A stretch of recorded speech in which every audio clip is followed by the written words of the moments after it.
Police को रिश्वत देने से लेकर बड़ी बड़ी कंट्रोवर्सीज में, बड़े बड़े स्कैम्स में और अब इलेक्टोरल बॉन्ड्स में करप्शन तो हम सबने देखा है। इलेक्शन सर पे है और हम देश में काफ़ी कुछ होते हुए देख सकते हैं, जैसे अरविंद केजरीवाल का और झारखंड सीएम का अरेस्ट हो जाना, पॉलिटिशियंस का पार्टी बदल देना और अब इलेक्टोरल बॉन्ड्स को अनकॉन्स्टिट्यूशनल बता देना। इलेक्टोरल बॉन्ड्स को दुनिया का सबसे बड़ा स्कैम बताया जा रहा है। अब तो काफ़ी सारे देश भी इस पे सवाल उठाने लगे हैं।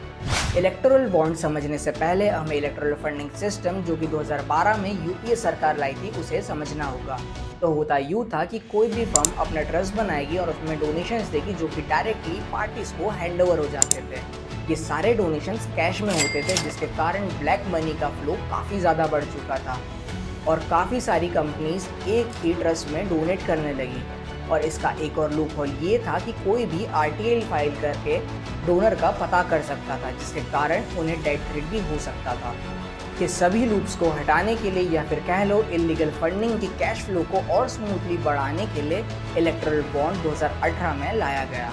ये मैं इसलिए कह रहा हूँ क्योंकि ये बिल मनी बिल के थ्रू पास हुआ है, जिसके कारण ये बिल राज्यसभा में नहीं गया और ये बिल 100% मेजॉरिटी से पास हुआ, क्योंकि इससे सभी पार्टीज को फ़ायदा मिलता।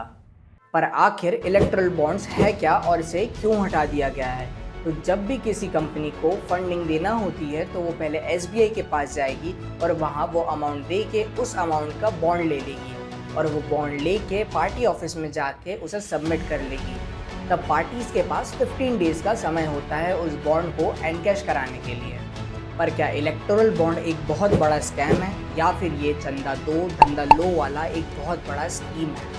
इस बारे में तब पता चलता है जब 15 फरवरी 2024 को सुप्रीम कोर्ट इलेक्टोरल बॉन्ड को अनकॉन्स्टिट्यूशनल बता देता है। सुप्रीम कोर्ट कहता है कि ये फंडामेंटल राइट टू इन्फॉर्मेशन को वायलेट करता है और एसबीआई से 21 डेज के अंदर सारी डिटेल देने के लिए कहता है। पर एसबीआई ये डिटेल्स देने में आनाकानी करता है और कहता है कि उसे ये डेटा देने में उन्हें अराउंड 4 मंथ्स लग जाएंगे। पर सुप्रीम कोर्ट इस बात के लिए उन्हें इनकार कर देता है। तब एसबीआई को कोर्ट के प्रेशर में आके सारी डिटेल्स देना पड़ती है और तब सामने आता है एक काला सच, जिसमें पता पड़ा कि एक ही कंपनीज ने अलग अलग पार्टी को भी डोनेट करा है, जिससे कि उन पे कोई सवाल ना कर सके और एक ही डोनर ने अलग अलग कंपनीज के नाम से भी डोनेशन करा है। चंदा दो धंधा लो वाली स्कीम की कंपनीज भी इसमें काफ़ी सारी हैं। ये सभी वही कंपनी थे जिन्हें लास्ट ईयर में गवर्नमेंट कॉन्ट्रैक्ट्स मिले थे, जिसमें से पहली कंपनी है नवयुगा इंजीनियरिंग, जिसने अराउंड 55 करोड़ रुपए डोनेट करे। जी हाँ, ये वही कंपनी है जिसे उत्तरकाशी में टनल बनाने के लिए कॉन्ट्रैक्ट मिला था और ये वही टनल है जो कोलैप्स हो गया था। दूसरी कंपनी है मेगा इंजीनियरिंग, जिसने अप्रैल 2023 में काफ़ी सारा अमाउंट के इलेक्टोरल बॉन्ड खरीदे और इसे अगले ही महीने 1400 करोड़ का बोरीवली ट्विन टावर बनाने का कॉन्ट्रैक्ट मिल जाता है। बात यहाँ तक नहीं रुकती है। 14 अराउंड ऐसी कंपनी से जिसके पीछे ईडी पड़ी थी और उन पे ईडी का छापा पड़ चुका था।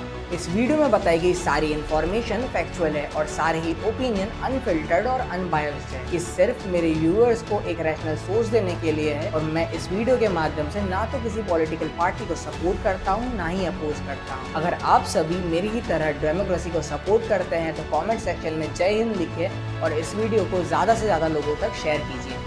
जय हिंद।